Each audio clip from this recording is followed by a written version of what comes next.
Energy is money. Do you have enough energy, Rob? I've got lots of energy in my DNA, Cheryl. I am blessed with that because, again, this episode today about ROE powers our ROI. You've got to have energy. That's right. So energy equates to money because without energy, you're not going to get anywhere. You have to look for that return at some point. Energy helps you explode your creativity. And the creativity creates your big ideas, and it's your big ideas that then turn into money. Live from the Purple Cow Branding Studios. So we're going to talk more about the systems of ROE, which is return on energy, in today's episode here at Network Today, where we take you from meeting people to making money faster. And I'm Cheryl Powers. I'm Rob Bliss. And our huge, amazing, top of the best list is... And the smartest. The smartest, yes. It's Mr. Mike Rose. That's right. Author of ROE Powers ROI. Yeah, and this is just a great book. You know, it was just from such a different perspective of how we look at ROI. You know, knew nothing about the spin, kind of what Mike put on it, that energized me into thinking more about what my ROI is produced through ROE. Right. So we always equate to money, like time is money, right? But I'm reading about him, and then I'm doing some research on energy. It made me think that energy equals or certainly leads to our financial success. Mm-hmm. I'm not just talking about money is just the easy way to say it, but success, right? Here's one of the things that I thought was really important to notice is I always like to know what words mean, right? So you have the noun energy, but you have the verb energy, and that's one body transferring into another body. It really made me think about the networking energy process. Right? That's excellent. I like where you're going with this. Because isn't that what we're doing? Mm-hmm. So our return on our energy is actually me pouring energy into others, transferring my energy into somebody else, and therefore that energy comes back to me. There's a transference that's perpetual. I like that. Yes, right? Absolutely. So, because we're going to talk about the book in depth, certainly when Mike gets here, but I really wanted to find out from you, Rob, what energizes you the most? Just generally speaking, networking aside, generally speaking. You know, I think generally it's creating new ideas. You know, I stay on fire a lot because I'm always, you know, the wheels are turning and I'm trying to, whether it's to improve an idea I've got in my business, or I'm wanting to create that next new big idea, and that just keeps me energized. Good. Well, it's obvious in the way you operate because you have a creative firm. So in Purple Cow Branding, so I think that's good. I think that's valid.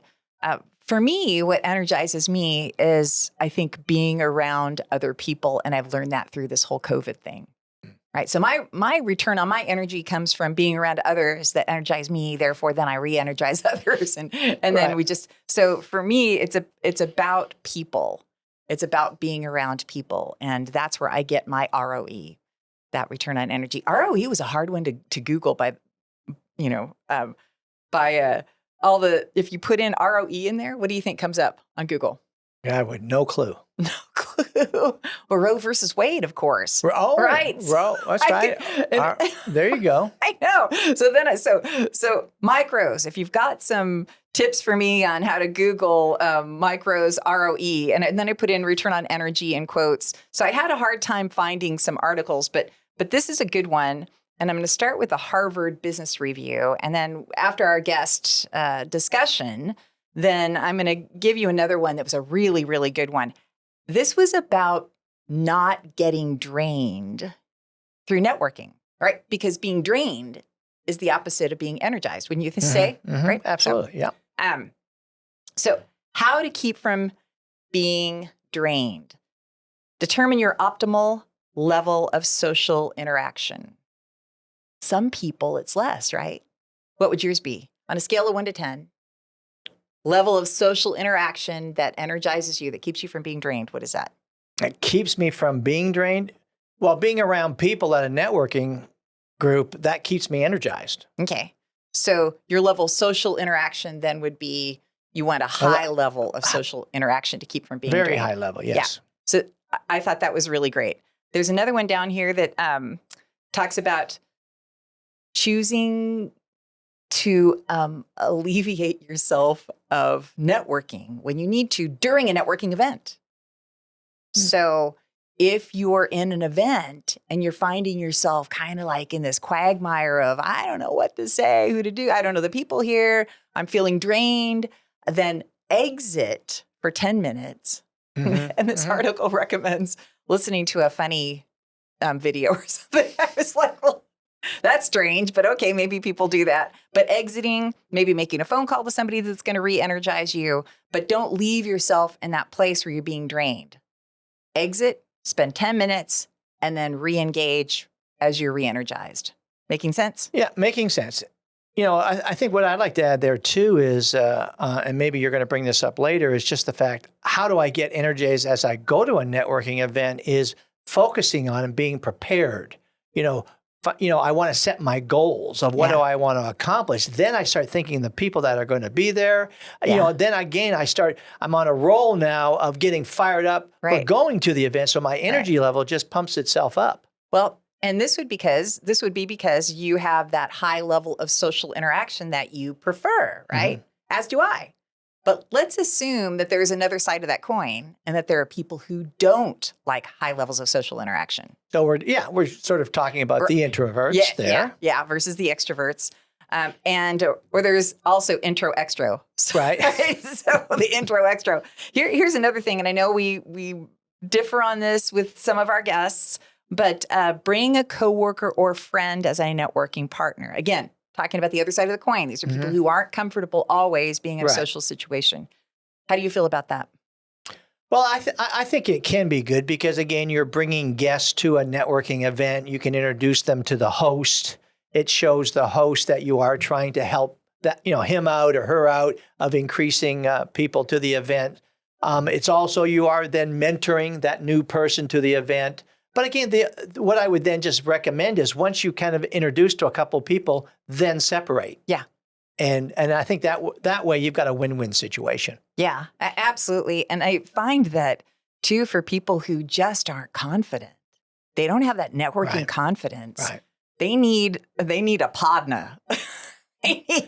They need somebody that they can rely on, lean on, help them when they're faltering. Yeah. Maybe they're in a situation that they just don't feel like they know what to say, right? So having a second set of eyes, ears, and another mouth to help, I think, can be really beneficial. So those are just a couple of things from the Harvard Business Review article. And I thought that was interesting, how not to be drained during networking. Well, I mean, very important, because you've got to, have, whether, again, on a scale of 1 to 10, you've got to be a 5 and above, so that when you interact with people, that they're not going to just think you're a dead person type of thing, and so you've got to present yourself. That first impression, I guess it goes back to the first impression when you're meeting people for the first time. Yeah. Again, you don't have to jump out of the box and start screaming, but you've got to, again, have, you put on a smile. You're curious, you're friendly. Yeah. You ask a couple of good questions. Yeah. So, high energy, you don't have to be there, unless your personality is that way. But again, you've got to at least show enthusiasm and a smile. Yeah. Yeah, absolutely do. Well, one of the reasons that we brought Mike on for this particular guest segment is not just because we love the topic of the ROE, right? The return on energy. And he's got a great system that he will talk about that helps his businesses, but also directly correlates to networking. Absolutely. Directly correlates. Absolutely. But also because he is our guest speaker at Summerfest 23. Coming soon. That's right. So 6/23, June 23rd, you can see Mike Rose only if you get your ticket. And you'll see that at networktodaydfw.com. And up next, we have our guest extraordinaire, Mike Rose, author of ROE Powers ROI. Rob, I think we should officially declare this a national holiday. You know why? Why, Cheryl? Because we have our keynote speaker in the studio prior to the actual Summerfest event. I know it. I'm so looking forward to that. Were you prepared for that? No, I wasn't. That's a very A nice national introduction. holiday. The nicest introduction I've ever received. We're going to do it. We're You going to just do set it. the bar for the event now. That's right. Man, well, the fact that you have so much going on, Mike, we are absolutely humbled and honored that you could take time out of your afternoon, come over here and have a chat with us, us networking today, people, because we love what you're doing. We love what you're about. Rob talks about your book all the time. Thank you. So R. Michael Rose, what does R stand for? Robert. Great name. Robert Michael. Great name. Robert. And if you want to order this book, it is ROE Powers ROI on Amazon. Right here, take a look at the front cover here. And Cheryl, this book really was, a major change in the way I approach my business now. I'm so thankful for getting to meet Mike. It was probably just about a year ago. Yeah. But the book is so powerful. And as we get and ask, looking forward to asking Mike some questions about it. But I am now powering my business through the ROE Powers ROI. So this is going to be a fun episode. It's great. It is. Yeah. And this is why we chose Mike. So we were taking a look at, keynote speakers. We really like local. Yep. We love to support our local entrepreneurs and those who are certainly just pilgrims, forging a path for the rest of us to kind of follow in the wake. Being not just the writer, obviously a lot of people write a book, but it's really the backstory, Mike, that was just so powerful. So when I say, this is probably my term and you might hate it, sorry, but that you're an entrepreneur champion because you were an entrepreneur working through the process yourself. You've owned several companies, and those were, what companies did you own? So we recently sold Mojo Media Labs in May of last year, sold Marketing Candy in 2016, and I had 2 other exits prior to that. Yeah. Good golly. Yeah. Well, you can't exit unless you've entered at some point. Exactly. You got to start something to finish it. Yeah. That's right. And you've got such an amazing story, and now founder and CEO of Return on Energy, which is trademarked. Yeah. So what part of that is trademarked? The ROE or the return on energy, or both? Believe it or not, in 3 different categories. ROE, yes. The acronym return on energy, yeah. Good for you. So Rob, you had some great questions regarding the book itself. And a quick plug to Brown Book Publishing in Dallas. If it wasn't for Millie Brown, I don't know if the book honestly would ever be published. So she was instrumental at really pushing me after 4 years of research to say, it's time, let's get it out there. So Thank you, Millie. Yeah, exactly. So Rob, when you're reading this book, and you've known Mike for how long? Just about a year now. Yeah. Just about a year. So you have a personal relationship, a professional relationship. What, when you're reading through that book, gave you some aha moments kind of behind the facade, right? That Mike portrays as the business person, the entrepreneur, and now you're getting some insight into his psyche. Is there something that really was like, wow, I didn't even think about that? Well, I think, there are several wow moments this over the weekend. And, I picked it up again because I knew we were going to be talking to Mike this week. But, I'm in a point in my business right now where my business is starting to grow. And a lot of the things that I remembered from a while back was, I need to dig down and do some more research. And as I got into it on Saturday morning, it was just a major wow, because these were things I said, I've got to implement these things in my business, because I'm at that stage now where we're having growth, revenues are increasing, got to hire a couple more people. But now I'm running a real business. It's just not the entrepreneur wearing 10 hats and running around with his head cut off. Now I've got to sit down and, talk about strategies, really put my vision of where I want to go. I got to put it down now so that other people will know about it. So the timing was just perfect for this, Cheryl. Well, I have some good news for you. There's not 10 hats, but only 3. So that's a good thing. Well, yay! That's good. And Rob, you had a great question. We were kind of chatting behind the scenes before we got here. And that was, what was it? What was that pivotal moment that happened in your life that said, my gosh, I need to write a book about this. I need to pen it. That never crossed my mind, to be honest with you. I never intended to write a book.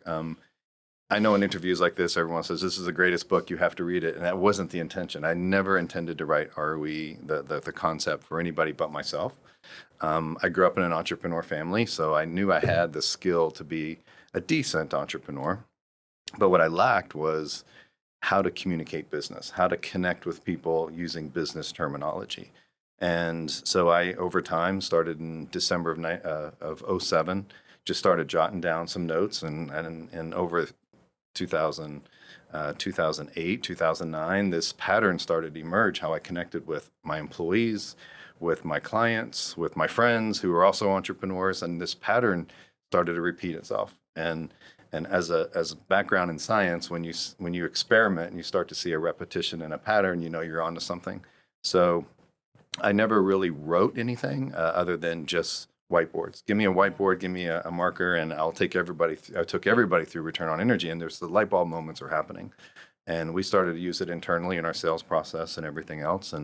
And almost 4 years later, in 2011, my wife said, "Okay, finally, you've got to write this down because you start from the beginning every time." So I finally decided to take my notes, consolidate them with the help of Brown Books and a few other people, was able to actually produce the book in 2012. Wow. So it was for myself first. It really wasn't for anybody else. But I'll share it with you. Just read page 10. That's all you need to read. Page 10. Yeah. So, and you said that you started in 2007. Yeah. You ended in 2012. And by 2013, you realized, hey, our business isn't where it needs to be. We're struggling. Yeah. Yeah. We, ups and downs. I remember specifically in 2013, I went to an event through the Entrepreneur Organization, and who I've been a member of since 2005, EO Dallas. And I went home in 2013, and I sat down on the back porch with my wife, and I said, you know what?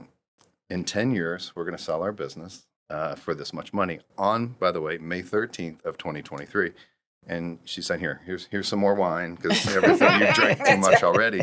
Because we were not in a great place. I mean, our culture was bad, and you really don't appreciate a great culture until you've had a bad one. And we've had some bad cultures, and we've had bad business performance. We've had negative bottom lines. For too many years, I focused too much on the top line, not the bottom. And when I made that statement to her, on May 13th, 2023, we're going to sell the business, she literally thought I was insane. But what happened was, on May 13th in 2022, we actually exited the business. And I really kind of attribute that to setting a vision, getting it implanted in your brain and then sharing it with people. And that's what happened. And ultimately it came to fruition. So, and I attribute it to return on energy, the whole thing. Wow. So I have a question for you, since we're all about, Rob and I are always talking about networking is a business. You have to run it with a 100%. discipline. You have to schedule time for it. You have to follow up. You have to have a plan, for crying out loud. From the entrepreneur in you who's owned businesses and worked on communicating skills internally to create a better culture, how would you correlate that to a networker, an entrepreneur who's in the networking space trying to build their own business sphere of influence? It's a great question. And the title, though it's ROE powers ROI, it's how energy powers your investment, how I can get this energy focus in the right direction to power my business performance. But the subline is how to ultimately think and communicate, right? So networking is communication. And communication, ultimately, if you were to break it down to its fundamental core, it's connecting. So how do I connect with you? How do I connect with you? Everybody's thinking and communicating differently. But when I saw the pattern that there's only 3 ways to connect with people, and then with that, when you decide how somebody is thinking and communicating, then I can connect them to their desired results. And everybody has two desired results. And when you make that pattern adjustment and you change your communication style and not just sell your elevator pitch, or now it's called escalator pitch because we even have less time to connect, but really networking is about connecting, and connecting is about communicating. So this is a very simple framework that within 15 minutes we can show somebody how to connect with the right person. Because if you hand me your card and you're a CEO, people walk around with the wrong title all the time. You may not be a way one or a visionary or a leader of the organization. You might be more in the weeds. You might be the subject matter expert. Right. And that's important to know if you're working in or on your business, because I'm going to connect with you differently because of that. Yeah. And you have to read the book because there are the 3 ways. So there's the visionary, the strategist, and the tactician. Right on. So do you look at people, and Rob, do you feel like Mike's eyes are on me. He's evaluating where I am, right? do you do that unintentionally? Intentionally. All the time. Intentionally. Good. And I came from digital marketing, right? We were responsible for creating strategy. And as a marketer, you can fall into the I'm going to do it for you subject matter expert side. And that's creating value. But what's more valuable, the better value you can create as a business is touching the strategy of the business. And the person who's supposed to be responsible for the strategy sometimes may not know how to actually create a strategic plan. And as a result, that's where you can add more value beyond just the what or the tactics of the business. Yeah. And the person who wants that the most was the visionary and the strategist. Yeah. So this is so good. We've got a little known fact that we need about you before we wrap this up. Are you ready for this? Bring it. Well, Okay. I got to ask him one question though, Oh, just okay. before we get to that. One quick question is, like, how would you do your elevator pitch, 30 seconds or less, to introducing someone to the ROE concept? Yeah, well, it depends. Again, it depends who I'm talking to. But if I'm, I'll explain it in an example. So instead of an elevator pitch, I'll give you a story. So I was sitting at a table with a bunch of CEOs, and I asked the CEO across from me. I said, "Hey, how's business?" And he went into, just got back from Florida. We were on a photo shoot. It took us 3 days. We had this many cameras, this many crew people. And I'm like, this is a way 3 thinker sitting in a way 1 seat. This is a tactician sitting in a visionary seat. Yeah. I adjusted. I asked the CEO to my right, I said, how's business? Profit is up 13%. We're nailing our culture numbers. Who was a qualified way 1 thinker sitting in a way 1 seat? Yeah. It was the guy to my right? So it allowed me to adjust and how to communicate. So it's a Swiss Army knife on how to connect with people. So there's really not any one way to introduce it. It's more of meeting you where you are, Right. communicating, connecting with you, Yeah. and then delivering value. Cool, Yeah. great. Oh, I like Yeah, that. that's awesome. Okay, so now to the little known fact. Yeah. We gave you an extra minute. So what would that be? What would like set Rob's hair on fire? A little known fact. Yeah. Wow. This was not prepared ahead of time, so I'm thinking off the top of my head here. So my background, although I built and ran and exited a digital marketing agency, I have a biochemistry degree, and actually chemistry and biochemistry. So I bring an analytical thought process to business, but to marketing and business development overall. And I think businesses generally are missing the analytics, the numbers behind their business, but those numbers are driven by people, and ultimately people and numbers are just stories about people. So even though I'm focused on the numbers, the analytics, the measurables, we've got to know that they're coming from the people, and that's where I think the scientific brain kicks in a lot to be able to bring both the analytical and the non-analytical together. Cool. So the little known fact would be you have competing lobes. Would that? Everything I take is 50% creative, 50% That's right. analytics. That's good. So is LinkedIn the best place to follow you, catch up with you? Yeah, or? LinkedIn is my primary way to connect with me, and I'm glad to connect and help anybody. This is more of a book. This is more of my framework in order to help leaders and anybody in business, and I'm happy to share it any way I can. Awesome. Well, and share it by joining us at Summerfest 23 on June 23rd. Mike Rose is going to be the keynote. You don't want to miss it because you're going to get a lot more about what we talked about here in these few minutes back behind the scenes while you're on stage. And this is going to be an amazing day. And thank you, Mike. We appreciate you. So, hey, cheers to you. Cheers. Right. Thank you. Looking Cheers. forward Appreciate it. Yes. to June 23rd. And we'll see you soon. All right, Rob. I want to know what one adjective you would give yourself right now after hearing Mike Rose. I think visionary. Visionary? Big idea comes to my mind after hearing what Mike had to say. Okay. I think that's good. I think that visionary is probably right in line with what he's thinking. For me, I'm thinking I want to be more tactical, I think, more strategic, because at least for me, so being a visionary isn't hard for some of us, and others it's really hard, right? For you, I think it comes naturally. For me, probably. But what he does is he takes the art of visionary That's not even a term. Oh, I like Being that. a visionary. New word. That's right. And putting it together with the art of science. And so that's how he came up with the formula. And so for me, the art of the science of making it strategic and tactical, I think is what has been missing in my life. Well, I think I totally agree with you because, again, when we think about ROI, I mean, the first thought comes to your mind is make more sales. Yeah. But it's much more complex than that, yet simple in the sense that if I take a creative vision of how I can increase my sales, then you're going to start thinking about ways rather than just I need more sales versus you start thinking about what can I do to produce more sales? How can I improve my product? What people I need to talk to? So you just start thinking from developing new big ideas to promote my product.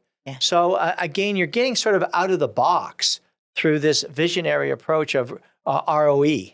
Yeah, absolutely. And he makes it so simple. So he takes all the stuff going on in his brain, the right brain, the left brain, he boils it down and he makes very simplistic, those 3 pillars. Yeah, the 3 pillars, yes. Right. Very simple. To his discussion. So that just made me think that I need to boil things down, probably more. Sometimes I do, right? Sometimes we do, and we sit down and we say, I'm going to boil it down. I've got my strategy. But I think I've lost that right now. I think it's been so chaotic. Yeah, well, but it's that expression, you got to think outside the box. And I think that's what kind of re-energized me after hearing Mike is that we all get stuck on the treadmill. Yeah. And, and what he did was he opened my eyes again where I say, step out of the box, get up high and look down at how I can improve my situation, how can I improve my product, my selling technique. It's a much bigger picture than just make more sales. Yeah, he took a step back and then dove right in. And I love how he breaks this down. So I found an article on entrepreneur.com. This is from 2018, but it's still applicable now. So this is all about, so what did I put in my Google search? Return on energy in networking. Okay. Didn't know it was going to come up, but this came up, and this is really fascinating. Successful networking is all about having the right what? Energy. I couldn't believe that there's actually an article from 2018. Who would have thought? And I'm going to give you 3 things they say set apart any business person in a networking situation. And you'll totally dig on this. So, number 1, the energy one carries. Yeah. What they carry into a room, right? And they were talking about how you, as a networker, need to value yourself enough to be on the same level as everyone else in that room. Right. Cool? Very. I thought that was really cool. Number 2, the situational knowledge that person has. So what do you always tell people to do before they go to a networking group? Prepare, do your research. That's right, research. So the situational knowledge, how she leverages relationship capital. Right. So understanding the value of the relationships in the room and using that as your currency. So I thought those 3 things are really, really great in regards to the energy, the return on energy from networking. So, I think too is, addressing the point, say, of introverts and so on that people say, well, I just don't have that high energy. Well, again, you've got to succeed. You've got to change your mindset here. Right. And say, quit being negative. Yeah. And, otherwise, again, you're going to get stuck on the rut. Yeah. And so, I really encourage people that, learn the new skill set. Again, you don't have to be jumping around, but you do have to bring that energy level up so that, again, as you're meeting people, you can connect. Yes, you can connect or bring them up because people won't buy from you based on what you say. They buy from you based on what? How you made them feel. Ah, there you go. Yes. Did you forget that one? I forgot that one. But that is so true, though. I totally, and that again goes back to your ROE. Yeah, that's right. So if you can bring their level of energy up, then they're more likely to be engaged with you. And I say sell just because there's always some transference of products or ideas or whatever that are happening. Okay, so to wrap this up, since we've heard from Mike, we've had this discussion. What are the 3 action items Okay. you want us to leave with? I'm going to start with number 1, as I mentioned earlier, is change your mindset about the ROI. And again, start focusing on the ROE. I think it's brilliant. And again, I encourage everybody to get the book and really, truly dig down and understand fully, because this will have significant effect on your business. Number 2 is become more visionary. Expand your thinking.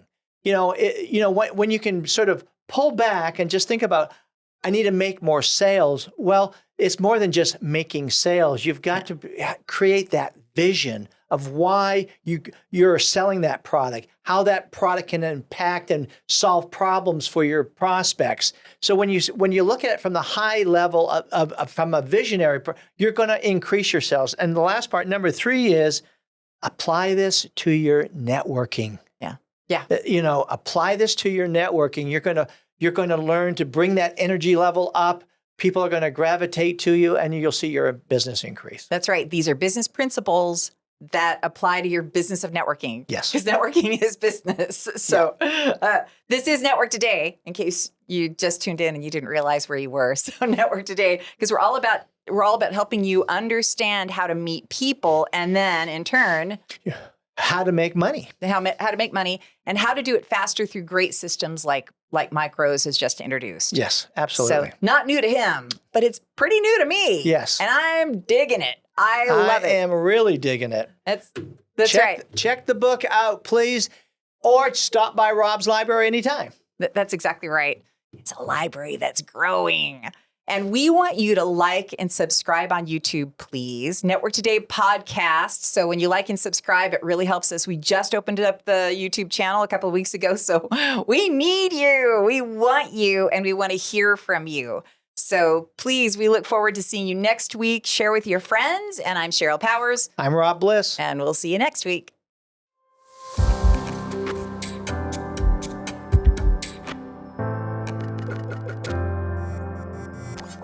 This has been a Purple Cow production.